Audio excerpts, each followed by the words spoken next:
Yes. Hi, I'm Hana Ishikawa. I'm a design principal at Site. And Lara, if you want to introduce yourself while I set this Hi, up. I'm Lara Rivera. I'm a project designer at Sites.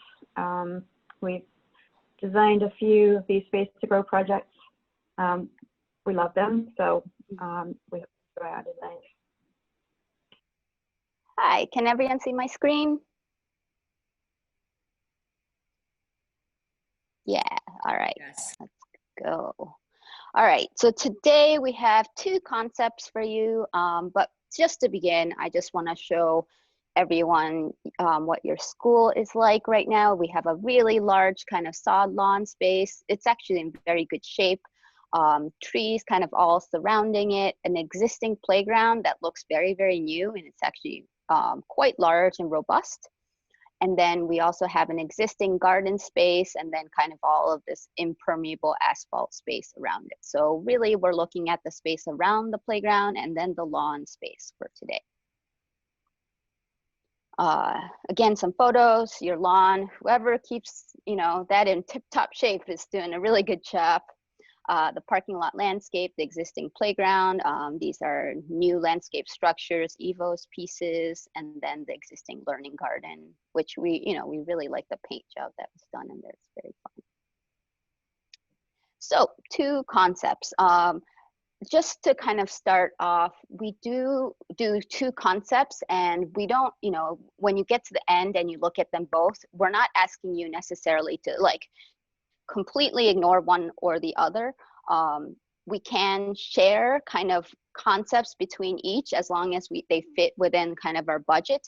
And so you'll notice that we're testing out different things within each scheme. And so this first scheme, I think the biggest thing that we have is, of course, your existing playground, a new track.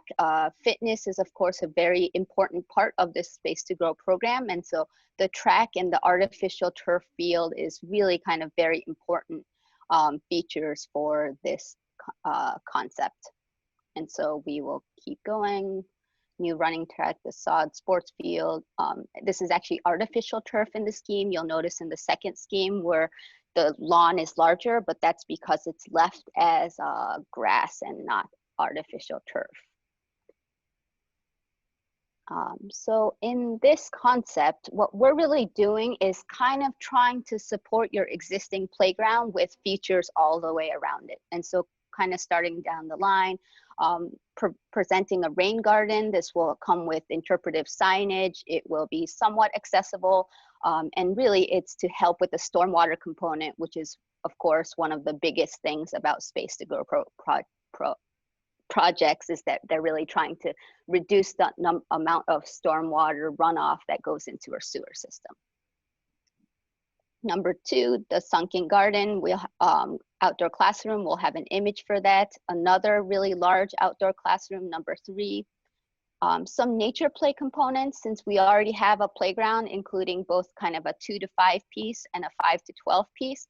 We're thinking of supplementing that with some kind of these nature play elements, and we'll show you images of that as well. Some kind of an extension of the track, which we might be able to paint with some floor games. Number 7 is a half basketball court. Number 8 is, of course, kind of relocating the existing gardens you have. Number 9 is providing a little bit of game tables, a little bit of places to sit. And then number 10 are some floor games right up against your existing school. This is the idea of the running track and artificial turf field. And again, you'll notice that this is smaller than your existing field. The sod berm is something that helps with how much soil we take off of the site. It takes a lot of money to actually take the soil that we're digging from all of this construction and put it into a landfill. So some of these berms really help with the haul off of these soils. The rain gardens and what they might look like, we plant them. And then we also often have educational components associated with this as well. The sunken outdoor classroom, this will be kind of, you go down on a ramp and then you might be able to get closer to the plants and then sit in this kind of reflective space. The outdoor classroom, this is more for, I think, large gatherings, whereas the other one is a little bit more democratic, where people can kind of sit around in a large circle. Nature play, again, this is a kind of a concept that we're seeing a lot more in Chicago, where children are less exposed to kind of natural elements. So we'll put logs or kind of various elements, and they will decay and kind of change over time, but that is the beauty of that. The half basketball court, a couple game tables where you can play chess or checkers or something like that. And then painted floor games. We, of course, could do something like Foursquare or Hopscotch, but there are some games we invent as well. And if there's any that, you know, you've seen your kids play, we can always add those in as well. And then that is the first concept. The second concept, I think you'll notice, is a lot more different. This one really has, of course, existing playground, but what we're doing is encircling the whole lawn space with a track and then putting in a much larger sod sports field. Now, this is mostly due to budget constraints. We couldn't afford the whole artificial lawn to take up that whole entire space because it's very expensive. And so if you wanted a really large sod sports field, this might be the option. But as we all know, sod can get really muddy after a rain event. You know, it takes more maintenance. And so this is something that we'll have to talk about and I'll agree with. Some of the really exciting elements, I'll go through the design. Number one, we're relocating the garden spaces in number one.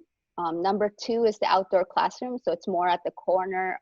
This is part of the site that is lower than the rest, and so we thought that was a good idea. It also does support an outdoor classroom. The existing playground, of course. We have some kind of tracks that you could maybe circle around, run around, but this concept is really based on some of these overlapping circles. Number six are the native gardens. We're thinking these could be butterfly gardens or something that really attracts a lot of flowers and will be really pretty throughout the year. Number seven are the game tables. Number eight, this is a concept that we're seeing a lot more done recently, where they're of course not full half courts, but you can play kind of basketball, shoot some free throws, practice, and there are 3 of them, so more kids can play on it at once. Of course, you couldn't play like a regulation half-court game, but I think it would be still fun. These are some seating elements that kind of bridge these 2 areas. And then we also, in this concept, because it's a lawn field, we did get kind of a single element play piece over here, number 10. And then floor games around number 11. And again, some imagery to go with that, the sod field on top and then the asphalt track. Some of the berming that would happen, and this would still happen on both sides of kind of the field. The field would be both striped for football and also soccer, not regulation. The outdoor classroom around the circle. Some of the kind of, we could also do a runnel system or a dry kind of stormwater feature where you might be able to hop over it. So it can also be somewhat playful. Butterfly gardens, native gardens around the perimeter of the playground that would kind of just add to the aesthetic. Game tables, and you can see how, you know, other places have done that. Some of the seating elements, the kind of group seating that would happen between the 2 spaces. And then this is the place where we are thinking that we can add a single element, whether, you know, there isn't anything that's really in motion in your playground right now. So the top piece is a big kind of globe thing that spins. And so it can have a lot of motion for a lot of people to play on. It's quite fun. Or we can have kind of a group swing as the one below. We've also put that in a bunch of playgrounds. It's pretty fun. We've seen a lot of kids on it at once. Swings are always kind of a thing that everyone likes. And also we've added a couple rubber mounds. And so this is also for the smaller kids. They like to run up them and roll down them, and they're squishy, so it's fun, similar to what you have in your existing playground. And then of course, floor games. And this is kind of the overall plan, as well as a comparison of the two plans. Laura, did I miss anything? Nope, I think you got it all.